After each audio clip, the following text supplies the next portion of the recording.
कांजी ग्राम रे माँ बासुली ठाकुराणी मंदिर प्रतिष्ठा उत्सव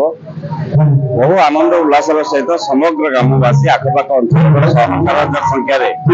माँ माने मुई माने युवक माने समस्ते आबाल वृद्ध वनिता एकाठी हुई माँ बासुली मंदिर प्रतिष्ठा मंदिर प्रवेश को आज साकार कर माँ आशीर्वाद बासुली आशीर्वाद समस्ते भले रुहतु सुखे भागीरथी राउतराय घर भूकाली दीर्घ दिन धरी भूकांजी ग्रामर आमर 3 पड़ा को लेकिन ठाकुराणी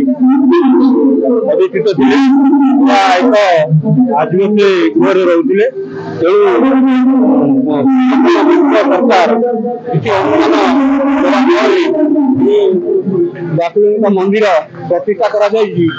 आज दिन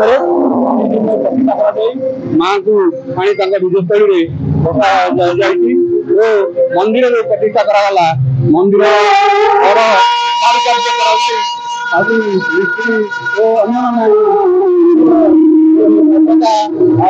चक्र